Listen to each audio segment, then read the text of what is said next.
A hidden table of contents sits inside one of the oldest living Christian traditions, and it does not match the one most people grew up with.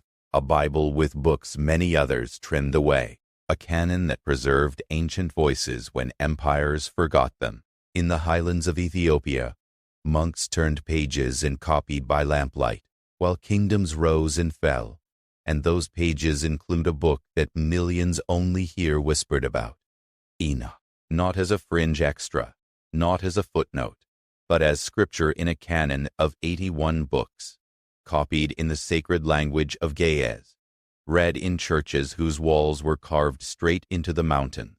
The words on those pages carry stories of fallen angels, ancient calendars, and apocalyptic visions that pulse underneath familiar verses in Jude, Peter, and Revelation. Phrases many readers skim past in the New Testament stand up taller when Enoch stands beside them, and the reality is disarming. Ethiopians read a Bible older in shape than much of the world's, while the West lost entire books in plain sight. The mystery does not begin in libraries. It pulses in the terrain. Rock-hewn churches in Lalibela sink into the earth like inverted towers. Priests chant in the copper of dawn while incense stitches the air. The names of books spoken there sound like history uncloaked jubilees. Enoch, the Three Maccabean, the Book of the Covenant, the Synodos, the Ethiopic Didascalia, the letters of Clement texts bound into a canon most never touch. Numbers matter here. 81 books form the widely used Ethiopian Orthodox Tewahedo Church Bible, a canon whose New Testament runs to 35 books in its broader form, absorbing ecclesial texts alongside the 4 Gospels, Acts, and the Epistles. That count is not a rumor. It is bound in red leather in monasteries asleep at the roof of Africa, and it survived because a community refused to narrow its memory. The story often gets told backwards in the West. People heard that Enoch was banned, and imaginations jumped to Nicaea as a villain gaveling a book out of existence. The truth lands in a different place. No council of Nicaea ever banned Enoch. That council in 325 dealt with Christology, not a Bible table of contents. The exclusion of Enoch in many traditions came later, and came gradually, as bishops and translators looked at an already enormous library of texts, weighed their usage in liturgy, measured apostolic authorship claims, and closed ranks around a shorter list. Meanwhile, Ethiopians did not close the same door. They continued to copy Enoch as Mashafa Enoch. They taught from Jubilees. They recited texts which other traditions relegated to the shelf. Their canon remembers a Second Temple Jewish world, the world of Jesus and the apostles, more fully than many realize. That decision preserved a missing context, an older heir of the first century. The Ethiopian thread intertwines with a New Testament footnote that reads like a breadcrumb trail. The letter of Jude, verses 14-15, cites a prophecy from Enoch, the 7th from Adam. That line matches 1 Enoch 1:9, nearly word for word. Jude did not cite a rumor. He quoted a book that circulated in the Second Temple period, a book that pulled from Aramaic roots and later spread in Greek translation, a book that then took shelter in Ge'ez when Greek and Latin readers quietly let it slip. The early church knew Enoch.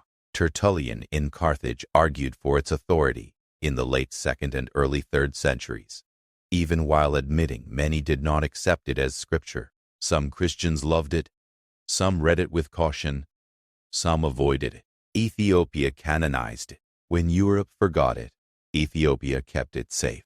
The Book of Enoch reads like thunder before a storm.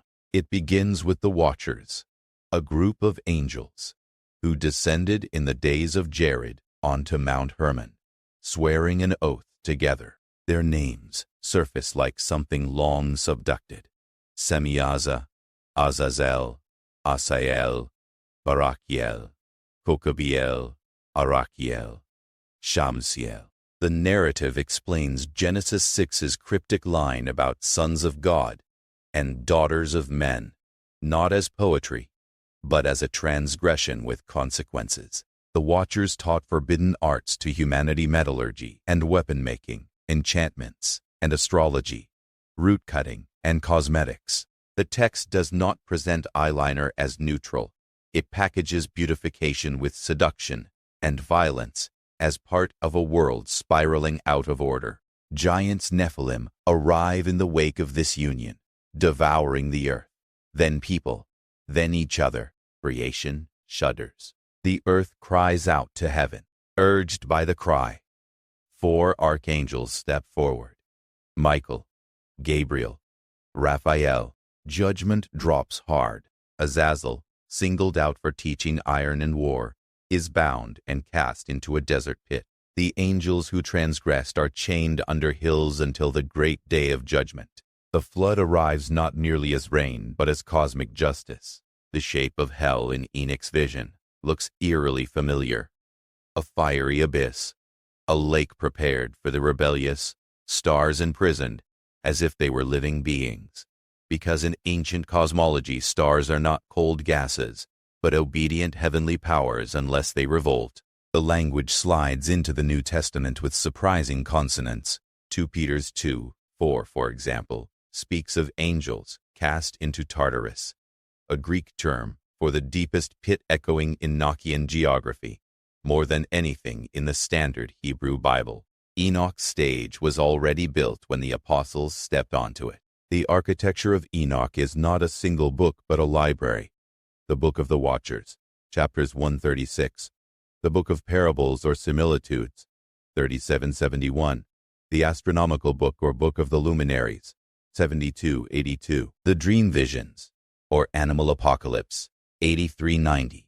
And the Epistle of Enoch, 91:108. Each section amplifies a different frequency. The similitudes elevate a figure called the Son of Man pre-existent, enthroned, chosen before creation language that later resonates in the Gospels when Jesus speaks of the Son of Man coming in glory. The astronomical book draws a solar calendar with obsessive precision, 364 days, divisible by 7, with the sun moving through gates at the edges of the earth, and angels shepherding the luminaries on their circuits. The animals of the dream visions transform Israel's history into an allegory.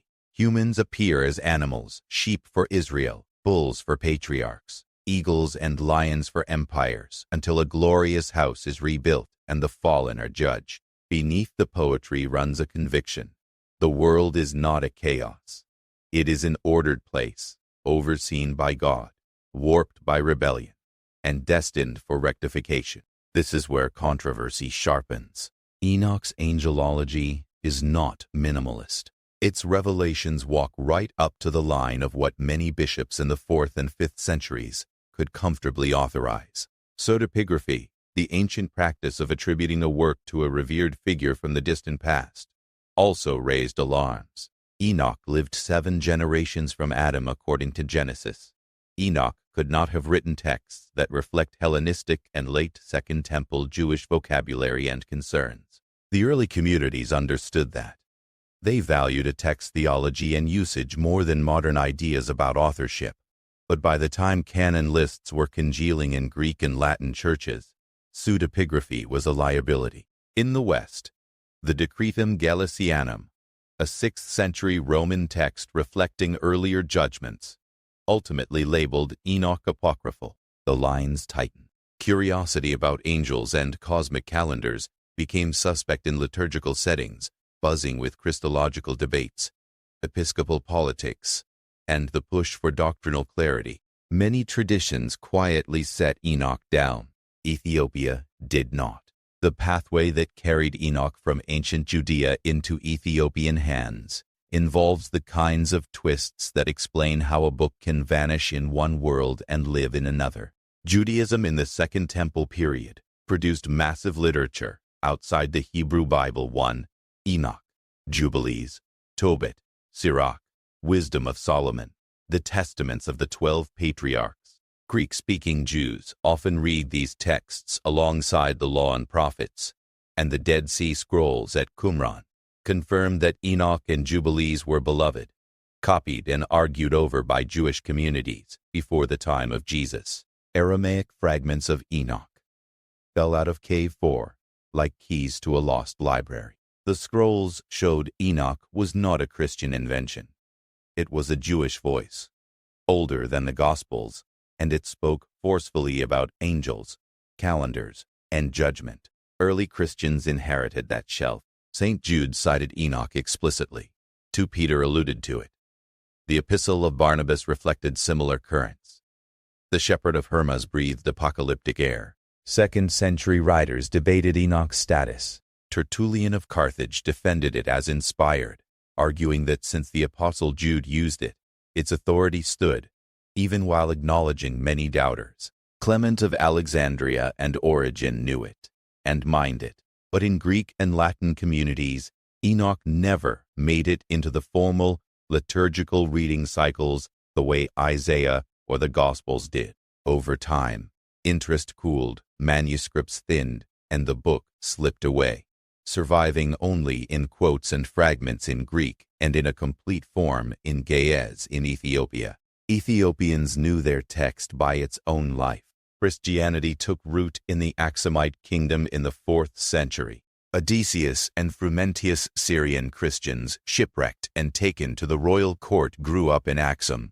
Frumentius gained favor with the king, later traveled to Alexandria, and returned as bishop, planting a church that would glow across the highlands. Kinyazana eventually inscribed crosses on coins. Christianity began shaping law, art, and language. Monastic life flowered. Scribes copied scripture into G's, the Garima Gospels, likely from around the 6th century based on radiocarbon dating, gleam with illuminated designs that still hold their colors. In that atmosphere, Enoch came across into Ge'ez, likely via a Greek translation from an Aramaic original. The transmission is clear in textual fingerprints. The Ge'ez text sometimes reflects Greek vocabulary when Aramaic originals are uncertain. Ethiopians read Enoch as part of a canon, not as a curiosity. Centuries later, the West stumbled back onto the trail. In 1773, the Scottish explorer James Bruce returned from Ethiopia with 3 manuscripts of the Book of Enoch. Europe reacted with a mixture of fascination and skepticism. A book quoted in the New Testament but vanished for millennia in Europe now reappeared in Ethiopian script. Richard Lawrence produced the first English translation in 1821, and the discipline of Enoch studies slowly ignited. August Dillman published a critical edition in 1951. R.H. Charles later provided translations and commentary that structured the field. Then, in the mid-20th century, the Dead Sea Scrolls confirmed what Ethiopian monks already lived. Enoch is ancient. Aramaic fragments aligned with the Ethiopic chapters. The chain was complete. Aramaic to Greek to Ge'ez, to the 18th century rediscovery, then to modern scholarship. Why the book was sidelined in many traditions turns on the collision between apocalyptic imagery and episcopal caution.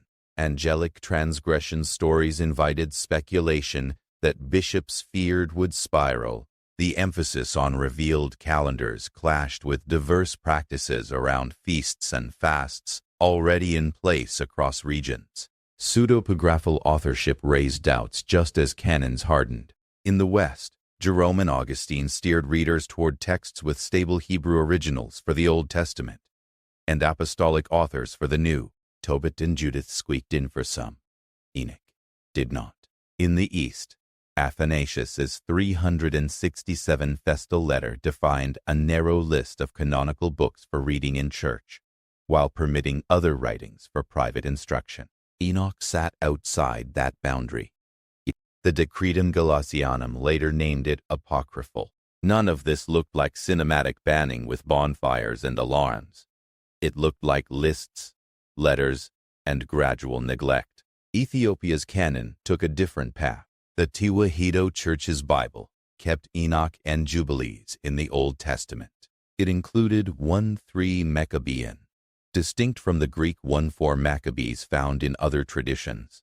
The Book of Jubilees, Mashapha Kufale, the Books of Synodos, 4 short church order texts, the Book of the Covenant, Mashapha Kidan, the Ethiopic Didaskalia, a church order echoing apostolic teaching, and the two epistles of Clement in the broader New Testament collection.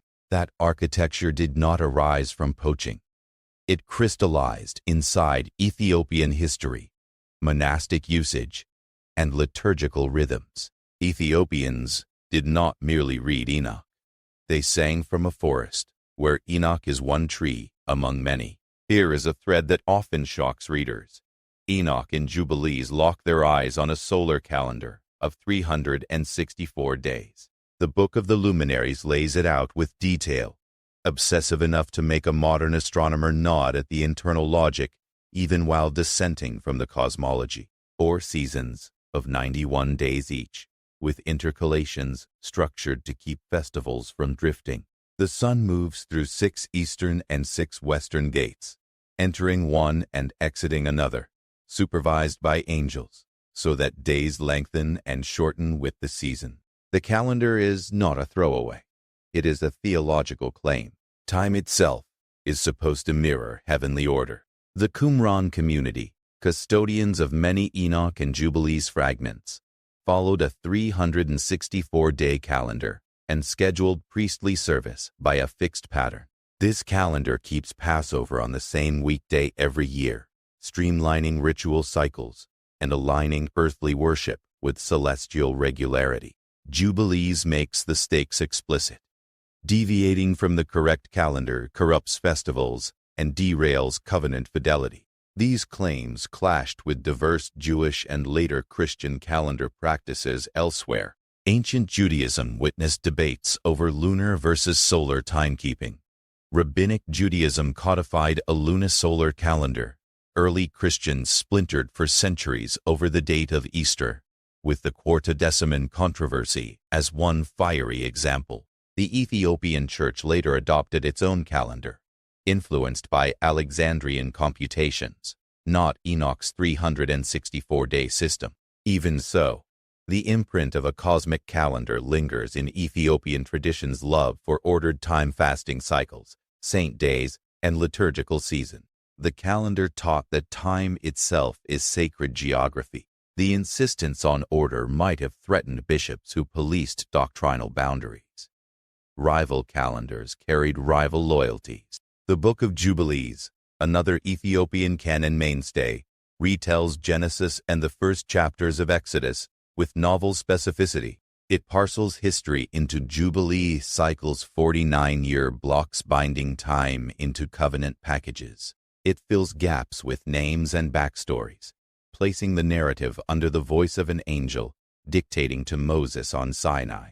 Sabbath observance becomes cosmic. Circumcision law anchors identity.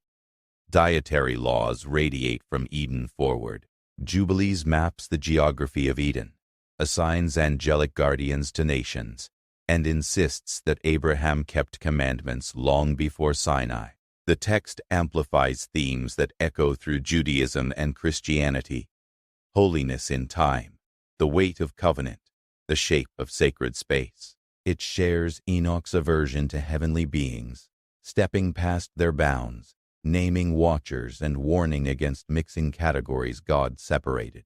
Maccabean 2 complicates outsiders' assumptions. The 3 Ethiopian Maccabees books are not the same as the Greek 1-4 Maccabees preserved in other traditions. Ethiopia's Maccabean weaves moral exhortation and heroic tales around resistance to idolatry and tyranny, but with different names and plots. Their inclusion alongside Jubilees and Enoch shows the Ethiopian canon refuses to collapse Second Temple Jewish diversity into a single streamlined narrative. Scribes and preachers drank from multiple streams, and their waters irrigated Ethiopian liturgy, law, and art. The Synodos, Didaskalia, and the Book of the Covenant represent a further distinctive trait. The Ethiopian New Testament's broader collection embeds church orders and apostolic letters that many other traditions shelved as extra-liturgical. Where Greek and Latin canons circled wagons around a 27-book New Testament, Ethiopian tradition allowed some ecclesial texts inside the canonical fence The result is a Bible that talks about worship and discipline from within the canon itself, not only from external patristic voices. The church in Ethiopia grew up with scripture that provided not only story and theology, but rubrics and order. The ripple of that canon spreads into daily life. Ethiopian Christians developed a fasting rhythm that astonishes outsiders. Wednesdays and Fridays throughout the year, plus extended fasts, like the Great Lent, the Fast of the Prophets, Advent, the Fast of the Assumption. The fullness of Scripture in their hands, Ezekiel and Enoch, beside the Gospels shapes an imagination, where angels, time, and law gather under the same sky. Ethiopian iconography often renders Michael and Uriel with fierce, bright wings. Liturgy names archangels with ease. The Ge'ez language itself shelters meanings. Mashafa Kufale, Jubilees, sounds like an artifact with bone and stone in it, not just paper and ink. Thread after thread ties Enoch to the New Testament, without anyone needing to force connections. Jude 14:15 is the straightforward one, comparing word for word with 1 Enoch 1:9. The Holy One comes with his myriads to execute judgment. 2 Peter 2:4 speaks of angels cast into Tartarus, aligning with Enoch's punishment of the Watchers, not with the Hebrew Bible's more muted angelology.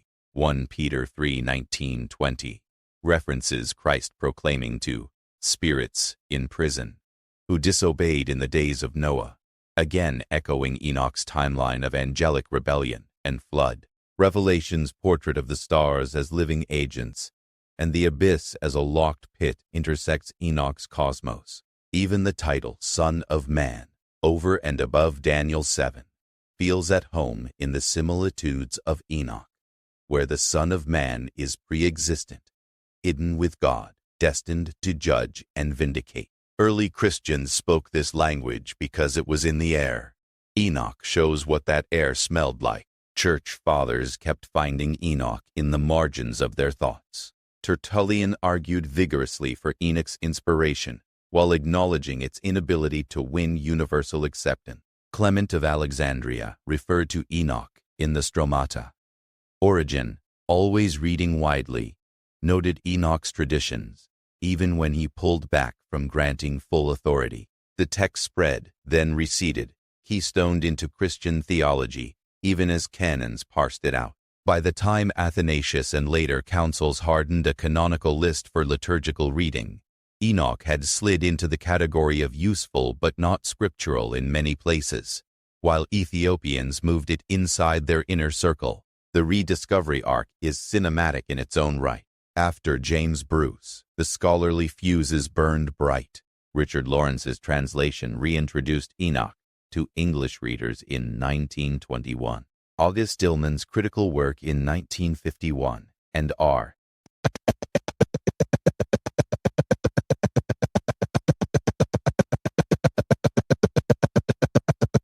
Charles's editions around the turn of the 20th century gave philological backbone to conversations. Then, the Dead Sea Scrolls struck like lightning in the 1940s and 1950s. Aramaic fragments of 1 Enoch tumbled from Cave 4, verifying textual antiquity and proving that Ethiopian translations were not idiosyncratic fantasies but faithful conduits of a Jewish original. The Book of Giants, a related Enochic work found at Qumran, spiced the picture even more by showing how varied Enochic traditions could be in the Second Temple period. Scholarly caution replaced medieval dismissal. Enoch turned from weird rumor to responsible historical context. Modern readers sometimes push Enoch into places it should not go. Wild speculation about aliens or secret bloodlines, or assume banning conspiracies where simple canonical prudence once operated. The steadier picture holds. Enoch gives windows into the theological weather of the first century. Ethiopian Christians preserved that window as part of the house, not as a separate museum piece. The recovery of Enoch by Western scholars did not invent a secret. It listened to one of Christianity's oldest communities, and to caves that shielded parchment for 2 millennia. The ethics underneath Enoch's drama often get missed, drowned out by the spectacle of giants and chains. The Watchers teach technology and adornment, yes, but the point is not technophobia. The text knots weapon crafting with bloodshed, cosmetics with manipulation, astrology with deterministic fatalism. Human violence blossoms after knowledge is uprooted from wisdom. Azazel's name shows up in the Hebrew Bible in Leviticus 16's Day of Atonement ritual. One goat is sent for Azazel into the wilderness, carrying away the people's sins. Enoch sharpens the legend. Azazel himself bears ultimate responsibility for teaching violence and lawlessness. He is bound and cast into a desert hole, awaiting judgment. The scapegoat ritual, read through Enoch, becomes burial of the town's collusion with ruinous knowledge. That pairing likely struck ancient audiences with a punch that modern readers miss. Even the gear of the cosmos in Enoch, the angels guiding stars through heavenly gates, carries moral freight. The universe is a place with an order that disobedience can warp, not a machine left to itself. History matters. The animal apocalypse, mapping Israel's past with beasts and birds, presents a timeline that probably ends with the Maccabean revolt or thereabouts, before the rise of the Hasmonean dynasty turned complex. The story ends with a rebuilt house and judgment on the oppressors, hopeful in a way that explains why early Christians, living under Rome's shadow, breathed this atmosphere and then witnessed the Son of Man scenes Jesus invoked with authority. This is where Ethiopia's canon becomes a witness to memory, not just a chain of text. The Church's tradition about the Ark of the Covenant, for example, flows through the Kebra Nagast, a medieval Ethiopian national epic, not part of the Bible but influential, a narrative tying Solomon, the Queen of Sheba, and the Ark's supposed journey to Axum. The Church of Our Lady Mary of Zion today guards a claimed Ark with a single devoted guardian. The object has not been publicly verified, but the claim shapes Ethiopian spirituality. The Bible in Ethiopia sits inside a mythic homeland, where Enoch's heaven, Zion's ark, and the saints' relics share streets. The whole city of faith feels older. Ge'ez itself protects these texts, a Semitic language with its own syllabary.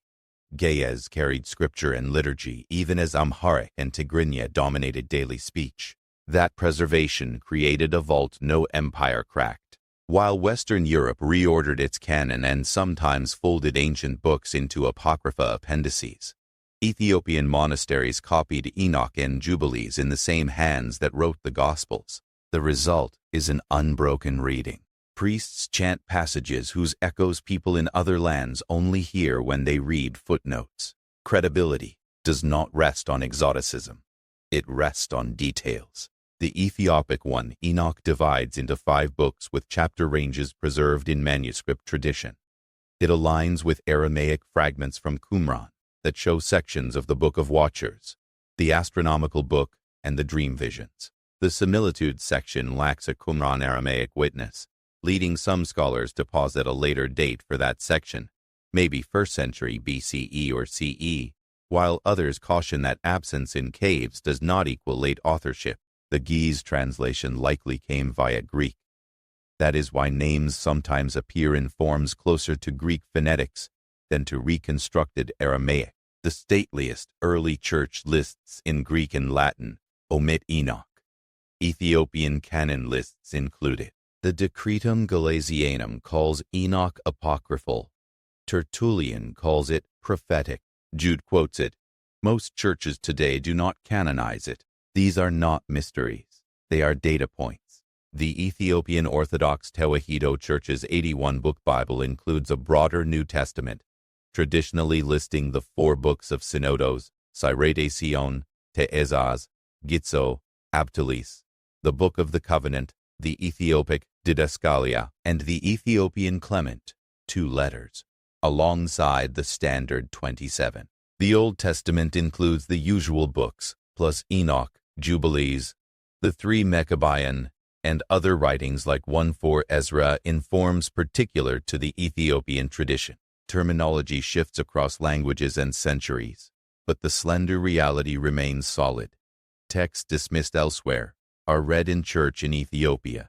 Those choices influenced Ethiopian law and culture. Medieval Ethiopian legal codes like the Faith and August, while not biblical books, drew on a scriptural imagination that felt comfortable legislating life from a tapestry that included apostolic church orders inside the canon. Emperor Zari Yacob in the 15th century enforced a rigorous program of fasting and liturgical reform, echoing the richness of the Ethiopian canon's concern for time, worship, and angelic order. The liturgical calendar harmonized with Alexandrian Christianity, yet breathed a more ancient air. Saints' lives and miracle collections took the stage alongside Enochic angelology. In sermons and the popular religious imagination, Ethiopia's Jewish community, the Beta Israel, also lived within the orbit of a different canon. Their Orit, the law, comprised the Octateuch, Genesis through Ruth, and often included jubilees and other texts depending on local traditions. That library preserved older layers of Second Temple Jewish practice in the Horn of Africa. The geography of Scripture in Ethiopia is plural and layered, more like a terraced hillside than a flat table. Meanwhile, Western readers who rediscovered Enoch felt the shock twice: first at the content, with its giants and angel prisons, then at the realization that their New Testament quietly assumes readers breathed this air. A line like "the spirits in prison" in 1 Peter always puzzled some.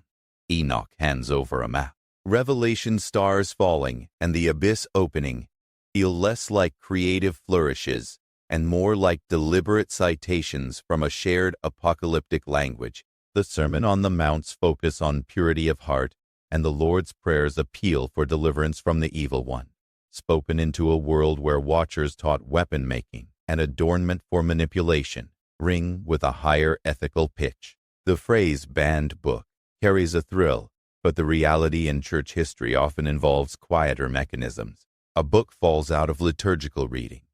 Copying slows, manuscripts decay, clerics quote it less. It vanishes from ordinary usage. No flames necessary. Lists of canonical books circulated with authority in the 4th and 5th centuries in Greek and Latin. Enoch did not appear on those lists.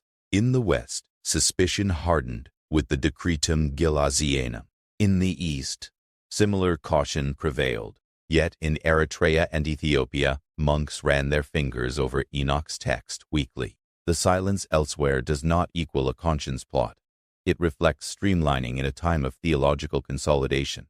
Apocalyptic books proliferated. Bishops prioritized those with apostolic names and wide usage. The full force of the Enoch tradition slid into Christian apocrypha, where pious readers still browsed, even if public liturgy did not. The rediscovery of Enoch through James Bruce and the later Dead Sea Scrolls did not simply give scholars a new pet project.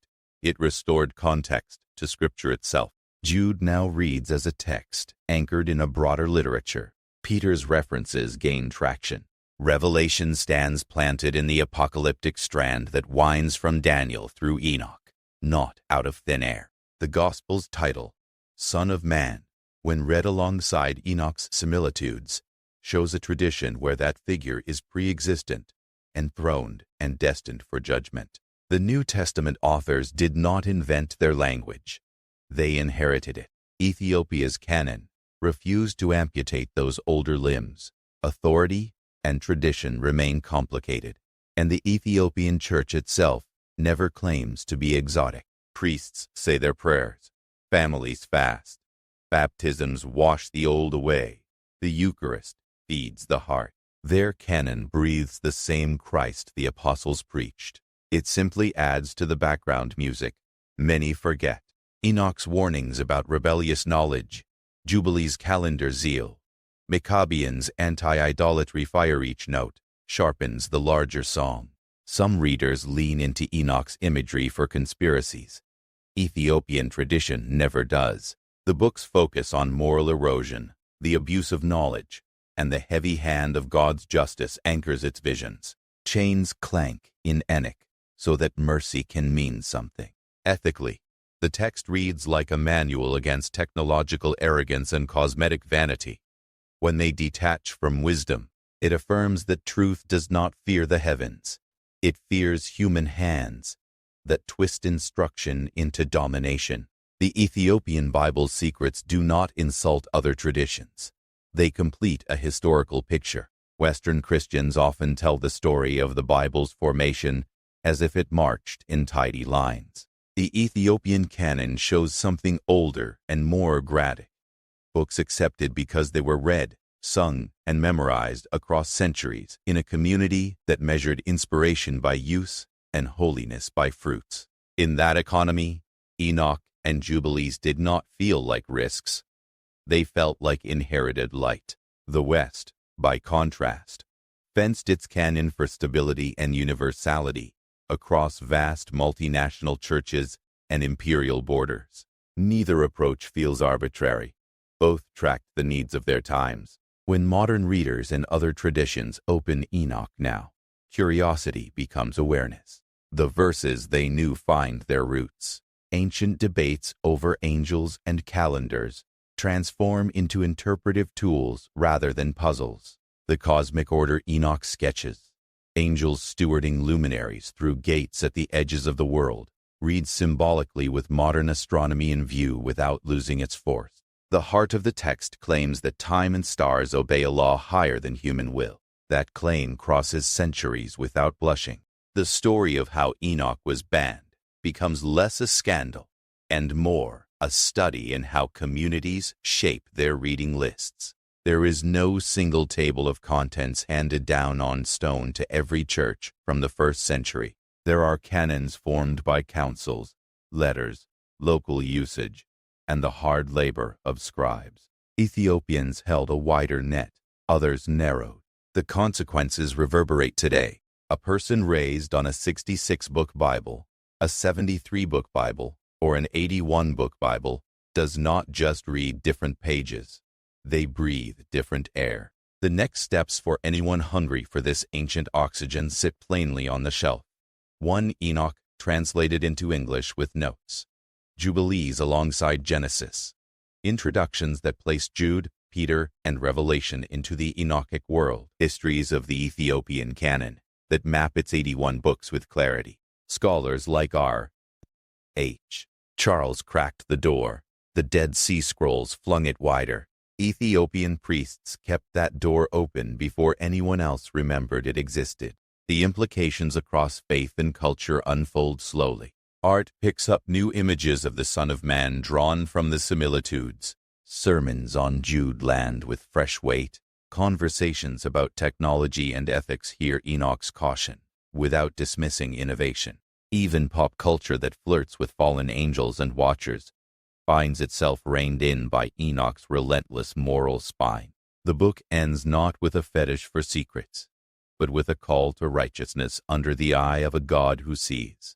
The Ethiopian Bible does more than preserve Enoch. It preserves a way of reading. Scripture in Ethiopia functions as an inhabited city. Streets are named Jubilees and Enoch. Fountains bubble up as synodos and didaskalia. The cathedral in the square looks like the four Gospels. People move through the whole place. They do not seal neighborhoods. That urban metaphor captures how the Ethiopian canon feels in practice, not just in lists. The priests do not present Enoch as a dangerous alley, but as a venerable quarter of town with its own bells and customs, in the same city where Paul's letters ring from another spire. At the same time, Ethiopian tradition clearly prioritizes the Gospels and the apostolic kerygma. The high place belongs to Christ. Enoch and Jubilees do not compete with Jesus. They stretch a canvas behind him. The Son of Man language glows with doubled intensity when read with Enoch's similitudes. The kingdom language of the Gospels arrives into a world already buzzing with apocalyptic expectations. Enoch demonstrates that buzz. The New Testament authors harnessed that energy to proclaim a crucified and risen Lord, who fulfilled and reoriented the ancient hopes. The Ethiopian canon also supports a richer sense of the unseen. Icons of archangels carry names and roles with comfort. Michael the defender, Gabriel the messenger, Raphael the healer. Uriel the Lightbringer, and guardian of the luminaries. These are not sprinkle-on decorations. They are part of a cosmos where angels and humans serve the same maker in ordered roles. Readers who come from traditions wary of angel talk often find Enoch jarring. But Ethiopian worship makes that angelic presence ordinary without veering into fantasy. Scripture and liturgy finish each other's sentences. Some corners of the internet treat Enoch like a cipher for hidden codes or suppressed knowledge. Ethiopian history shreds that fantasy. The book sat in full view, read aloud in churches, copied by generations of monks, preached during fasts, and commented on by local scholars. The only secret was geographic and linguistic isolation. Europe did not ban Enoch, it forgot it. Ethiopia did not hide Enoch, it held it. Even the modern retrieval followed the open road of explorers, translators, and archaeologists, not clandestine societies and locked vaults. The impact of the Dead Sea Scrolls cannot be overemphasized. Before 1947, some skeptical minds could treat Enoch as a medieval Ethiopian artifact with questionable roots. After the scrolls, such skepticism vanished. Aramaic fragments matching Ethiopic content prove that Enoch belonged to the same world as Daniel, Jubilees, and other Second Temple texts. Scholars could now see how Jewish sects used it and where it diverged. The similitude's absence from Qumran stirred debate about dating. The rest of Enoch's presence anchored the core. Jubilee's popularity at Qumran, with multiple copies, confirmed its Jewish credentials as well. The scrolls corrected the West's amnesia by force of stone and parchment. Ethiopia's fidelity offers more than evidence. It offers a template for cultural memory. Monasteries embedded in local economies, scribes trained to copy as worship, oral chants that locked texts into muscle memory. Each element created redundancy so that loss would be hard. Persecution, famine, and war rolled through centuries. Yet the books remain. That kind of resilience grows where Scripture is more than a text. It is a life. The Book of Enoch forces a reconsideration of how moral collapse happens. The narrative insists that catastrophe does not spring spontaneously. It follows a pedagogy of rebellion. Angels teach the wrong things to the wrong students for the wrong reasons. Violence tracks specialized knowledge when it serves pride rather than wisdom. A society that learns cosmetics before virtue and swordsmithing, before peace crafts its own flood. The cure in Enoch is not ignorance. It is proper ordering of gift and task under divine instruction.